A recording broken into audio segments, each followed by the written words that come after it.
Kebanyakan kita itu selalu memaknai sesuatu yang tidak baik, contohnya gitu. Tapi kalau kita memandang dengan CCTV, semua terjadi memang sudah benar adanya. Nah, kesadaran seperti itulah yang kita perlu bangun. Tapi kesadaran ini tidak akan bisa meningkat kalau masih banyak blok-blok yang ada di dalam tubuh kita, yang disebut sebagai mental block, yang disebut sebagai nafsu yang tidak terkendali. Nah, semua itu bisa diolah atau dimaksimalkan. Nah, memang ada ilmunya untuk mempelajari itu. Berarti kita sebagai CCTV ini cuma mengamati tanpa melakukan penilaian. Iya. Tidak perlu melakukan penilaian apapun. Iya, semua yang terjadi udah kehendak Tuhan, atas seizin Tuhan. Jadi ya kita nggak perlu memaknai itu baik buruk. Tapi kalau kita mau kasih makna, mending makna yang baik-baik aja, agar kehidupan ke depan itu juga lebih baik. Makanya orang Jawa selalu bilang bejo.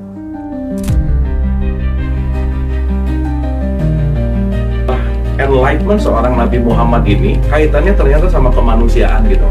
Nah, perjalanan cerita itu sampai di dunia dewasanya itu udah masuk pelajaran filsafat tuh, Indra. Spektrum ateis itu beda, dari mulai ateis yang paling santai sampai ateis yang paling radikal juga Iya, ada.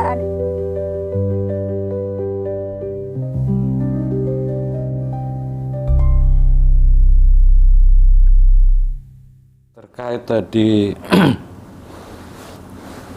Mas Erlang mengutip sedulur papat. Ya. Sedulur papat 5 pancer atau 5 badan atau apalah lain istilahnya, itu kan dijawab sangat-sangat kan populer. Sangat populer. Iya. Cuman saya ingin menggali lebih dalam versinya Mas Erlang untuk sedulur papat 5 pancer. Ini apa sedulur papat ini? Apakah hanya sekedar apa ya? Karena untuk pembuktiannya kan juga susah. Iya. Iya. Ini dibilang mitos atau apa mungkin dia juga bisa bagi orang yang tidak mudah percaya, yang pakai logika kan seperti tadi Mas Erlang itu. Mungkin dari situ sedikit bisa dikupas Mas Erlang. Masalah sedulur 4. Oke.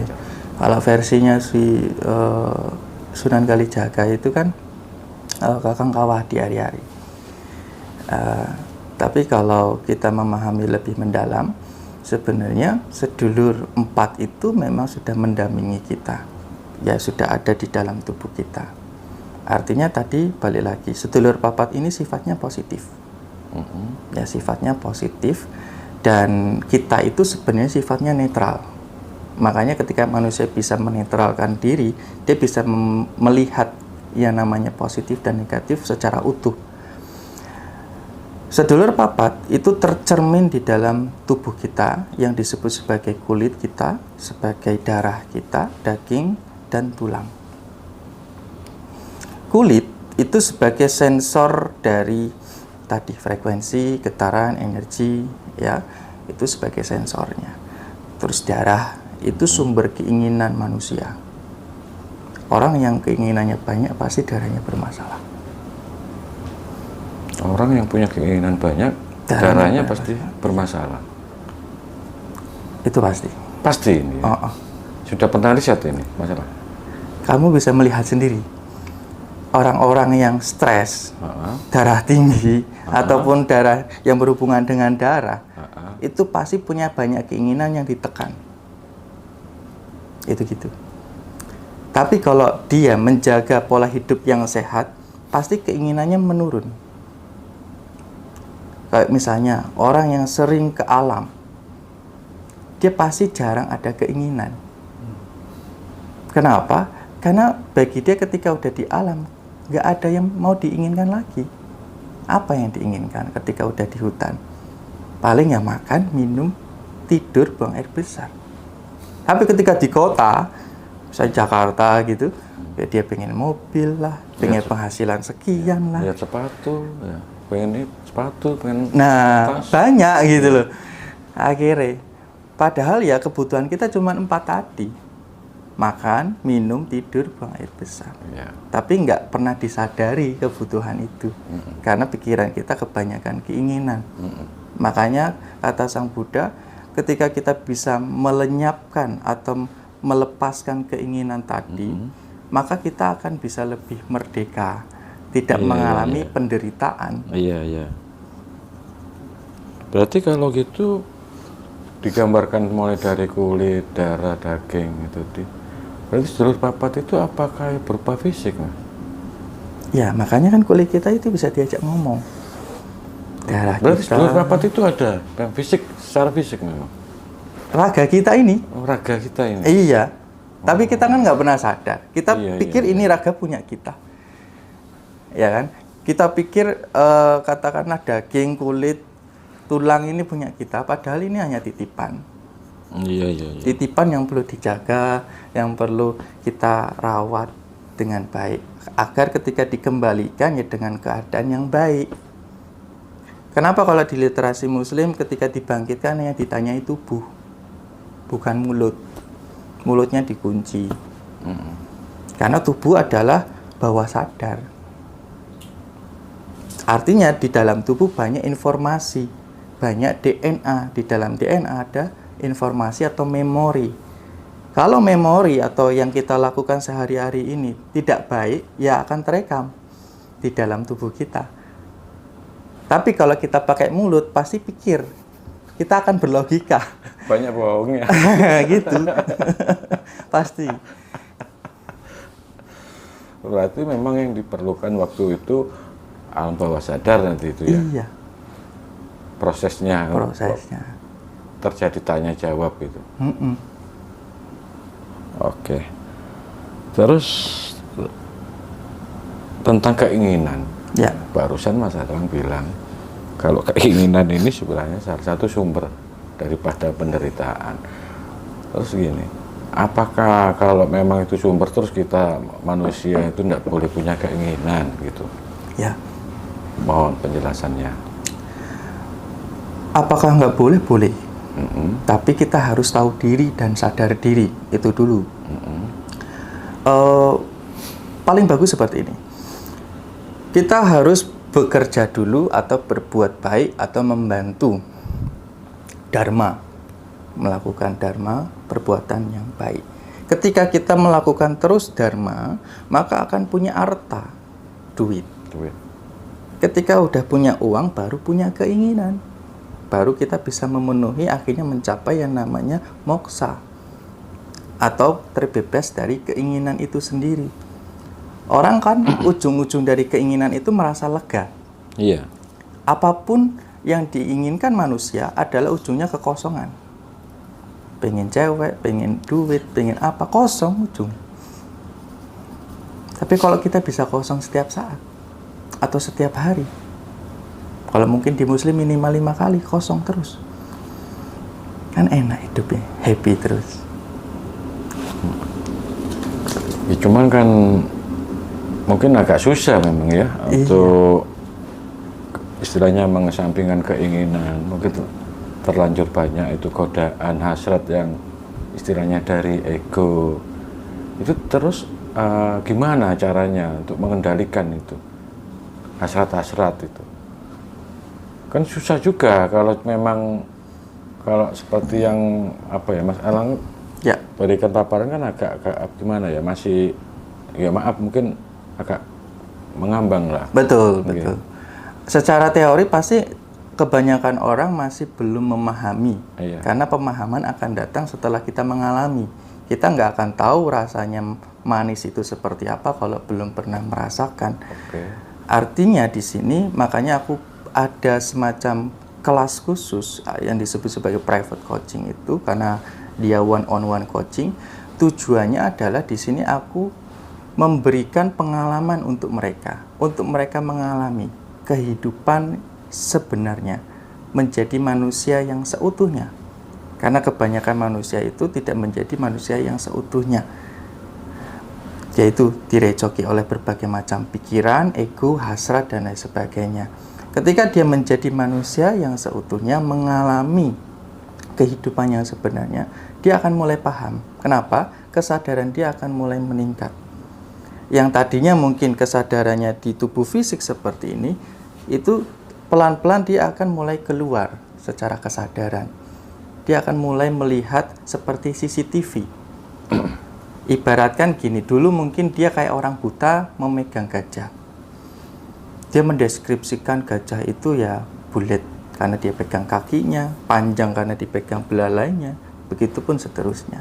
Tapi ketika dia mulai mundur membuka matanya, oh gajah itu seperti ini, utuh. Begitupun dengan peristiwa sehari-hari. Nah, kebanyakan kita itu selalu memaknai sesuatu yang tidak baik, contohnya gitu. Tapi kalau kita memandang dengan CCTV, semua terjadi memang sudah benar adanya. Nah, kesadaran seperti itulah yang kita perlu bangun. Tapi kesadaran ini tidak akan bisa meningkat kalau masih banyak blok-blok yang ada di dalam tubuh kita, yang disebut sebagai mental block, yang disebut sebagai nafsu yang tidak terkendali. Nah, semua itu bisa diolah atau dimaksimalkan. Nah, memang ada ilmunya untuk mempelajari itu. Berarti kita sebagai CCTV ini cuma mengamati tanpa melakukan penilaian. Iya. Tidak perlu melakukan penilaian apapun. Iya, Semua yang terjadi udah kehendak Tuhan, atas seizin Tuhan. Jadi ya kita nggak perlu memaknai itu baik buruk.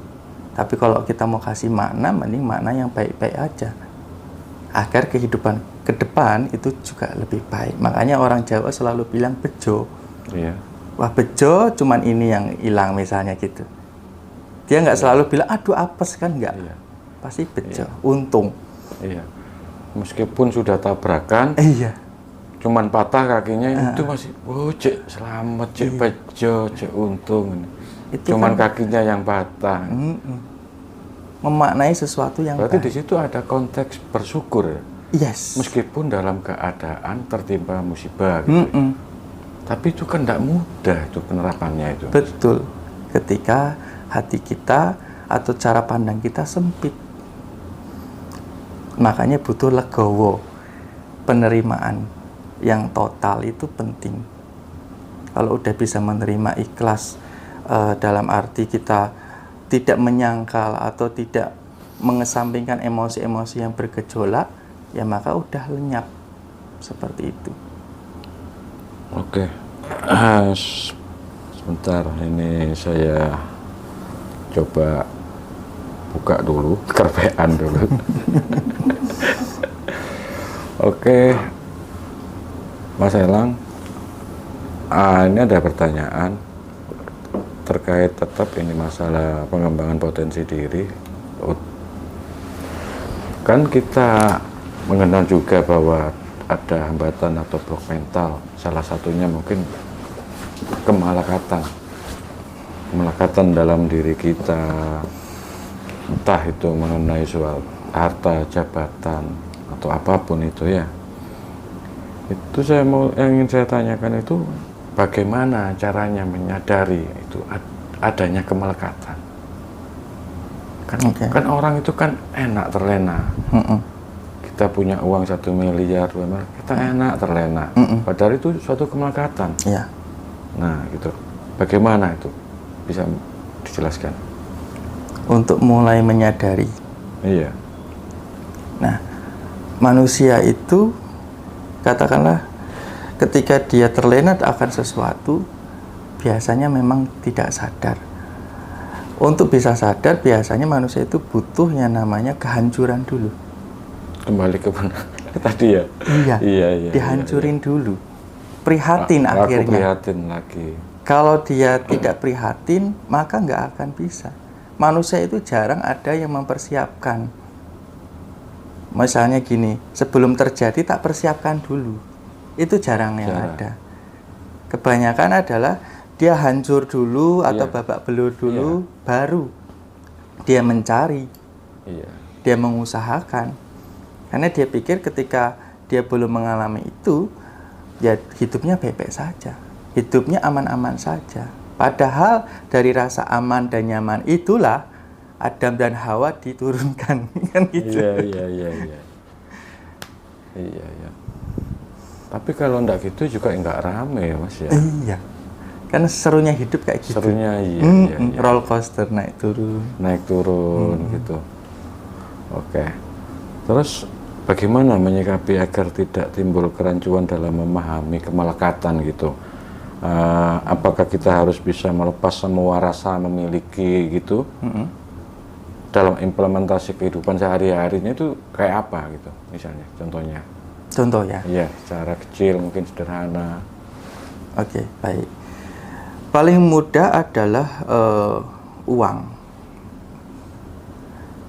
Atau kita menyadari dulu nafas. Ketika nafas ini orang melekat, pasti dia akan tarik terus. Terus coba tahan sekelama mungkin, bisa enggak dikeluarin? Ya, pasti harus dikeluarin. Harus dikeluarin. Kalau enggak ya pasti modiar nanti. Iya. Seperti itu. Iya. Sama juga dengan uang. Misalnya gini, aku biasa di dompet itu selalu ada uang cash gitu ya, dan itu nggak pernah tak pakai. Nah, artinya aku tuh sayang banget sama ini uang, cinta banget sama ini uang. Supaya aku nggak melekat dengan uang ini, ketika aku lihat orang yang butuh atau aku rasa dia butuh, maka aku keluarkan. Jadi aku cinta tapi nggak melekat. Aku peduli, bukan merawat. Orang kalau merawat tanaman, dia kalau tanamannya mati nangis, sedih. Aduh, harus tak rawat temenanan kok malah mati, gitu kan? Kok malah nggak berbuah, malah banyak hama. Tapi kalau dia peduli ya sudah, dia menyadari bahwa tanaman itu punya haknya sendiri. Kalaupun mati ya memang udah waktunya mati. Kalaupun berbuah ya udah waktunya berbuah. Dia hanya peduli. Ketika orang peduli, dia terlahir atau atas dasar rasa kelimpahan. Tapi kalau orang yang merawat, dia atas dasar kekurangan. Gitu ya. Iya, orang kurang tuh pengennya merawat. Tapi kalau bilangnya merawat dengan kasih sayang gitu, iya. Itu lip service. bisa jadi seperti itu. Contoh misalnya kayak orang tua ke anak, dia seringnya merawat. Iya, untuk jadiin investasi. Kan gitu. Jarang loh ada yang dia peduli. Iya, ekstrim itu ya. Iya. Kalau peduli ya orang tua itu berarti memang dasarnya adalah kelimpahan. Katakanlah gini, anaknya udah jadi sukses pun ya sudah, biarkan saja. Berarti dia udah mendidik anak itu dengan baik. Dia peduli. Rasa peduli dengan rasa merawat itu memang dua hal yang mirip sebenarnya. Cuma bisa kita bedakan ketika sudah mulai mengalami atau menyadarinya. Oh iya. Kalau peduli itu sepertinya rasa kan main di situ ya. Iya. Iya. Berarti kalau ditarik kesimpulan mulai dari awal pembicaraan saya tangkap ini sebenarnya yang paling menonjol yang Mas Erlang paparkan ini sebenarnya mengenai rasa ini sebenarnya. Iya. Makanya logikanya tadi yaitu dipinggirkan dulu Iya. Tapi untuk implementasi sebagai kita manusia normal yang kita kerja ke kantor atau ke pabrik atau apa, itu kan tetap harus dipakai juga toh, Mas ya. Betul.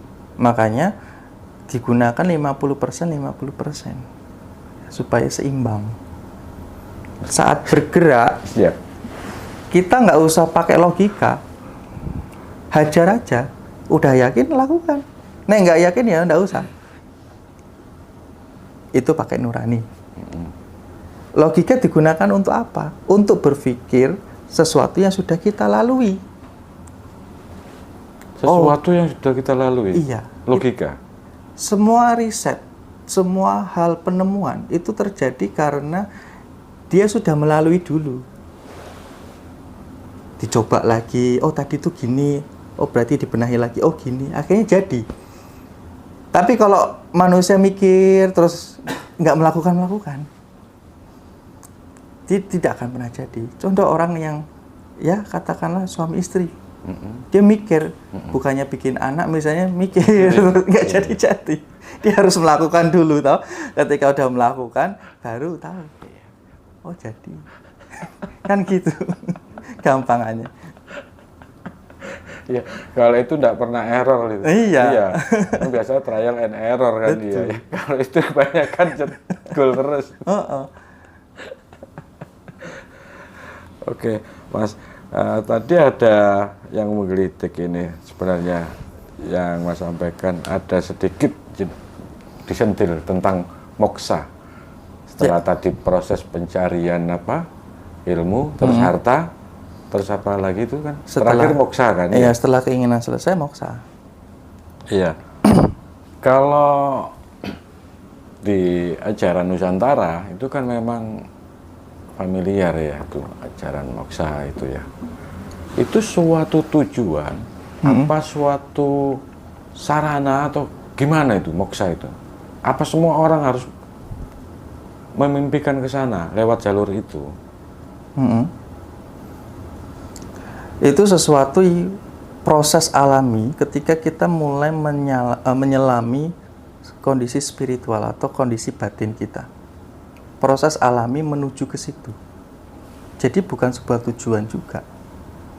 Tapi kita pasti akan sampai ke situ. Kalau dipahami kan kebanyakan kan orang mendefinisikan itu moksa itu kan menghilang gitu. Kembali kan ya. Ketika meninggal seluruh raganya, jasad jiwanya semua kan lenyap. Ya. Hilang gitu. Betul. Itu bagi orang yang kan ya enggak wajar juga tuh. Ya. Mau zaman sekarang mungkin jarang. Iya, jarang sekali untuk bisa sampai seperti itu. Cuma moksa yang di sini dimaksud adalah ketika keinginan kita sudah terpenuhi semuanya, maka kita akan tidak lagi punya keinginan, terbebas dari keinginan. Ketika tidak ada lagi keinginan, maka kita akan mencapai kekosongan. Contoh, orang dapat duit, oh seneng banget. Happy, pasti rasanya apa? Plong. Kayak orang buang air besar, dia mules, ada keinginan pengen buang air besar, begitu dibuang, plong. Ada orang tadi suami istri melakukan hubungan intim, ujungnya apa? Plong. Artinya tujuan manusia adalah yaitu tadi. Berarti ya moksa bisa dibilang tujuan karena memang itu sebuah hal yang memang ujungnya ke situ gitu loh. Apapun itu. Apapun yang kita rasakan ujungnya ke situ, larinya ke situ. Ibaratkan air. Air itu dari mata air larinya ke laut. Ke lautan. Ya. Oke, saya lanjut tentang tingkat keberhasilan kesuksesan seseorang itu kan tidak bisa diukur dari tingkat kependidikan ya. Iya. Banyak terjadi itu fakta ya. Orang yang cuman sekedar lulusan SD atau SMP itu sukses, makmur, kaya raya. Tapi yang sarjana masih banyak yang istilahnya belum sukses lah gitu. Berarti dalam hal ini apa yang menyebabkan kok bisa seorang yang dalam kasus pertama yang nggak sekolahnya minim itu bisa sukses, terus yang sekolahnya tinggi cenderung kok malah nggak sukses. Terus ilmu yang didapat ketika dia sekolah tinggi-tinggi bayar mahal, terus kok nggak bisa bermanfaat bagi kehidupannya. Penjelasannya gimana, Mas? Oke. Nah, ini opini pribadi. Jadi manusia bisa ya mungkin dibilang sukses atau dia bisa menghidupi dirinya sendiri minimal. Itu terjadi karena ada motivasi. Ketika seseorang dia berpendidikan, pertanyaanku motivasinya dari mana? Apakah dari orang tuanya? Apakah memang itu kemauan dirinya sendiri? Itu dua hal yang berbeda. Kebanyakan kita kan disuruh. Dan sekolah, kuliah atau apa, disuruh. Untuk misalnya membahagiakan orang tuanya, memang karena mungkin orang tuanya pengen anak-anaknya pada seperti itu. Akhirnya anak itu motivasinya ya untuk orang tuanya, bukan untuk dirinya sendiri. Nah, sedangkan anak-anak yang mungkin atau orang-orang yang secara pendidikan kurang, dia ada daya ungkit atau daya bangkit untuk bisa lebih sukses. Jadi kemauannya atas dirinya sendiri, bukan disuruh dari orang lain. Nggak mungkin bapak ibunya pasti akan menyarankan anak ini justru malah seperti dia. Udah nggak usah sekolah tinggi-tinggi, seperti ibu bapak aja, misalnya bertani atau apa. Tapi kalau anak itu punya motivasi yang kuat untuk dirinya sendiri, dia akan mengupayakan apapun. Misalnya pada akhirnya mungkin merantau, atau dia berguru, dan lain sebagainya. Yang intinya adalah motivasinya itu yang membedakan hasil akhir. Ketika motivasinya itu atas dasar diri sendiri, hasilnya pasti benar. Motivasinya? Iya. Bukan dari pola berpikir, dari logika ini. Pada akhirnya akan menuju ke situ ketika yang awal ini dibenahi. Niat awal motivasinya untuk apa dulu? Iya.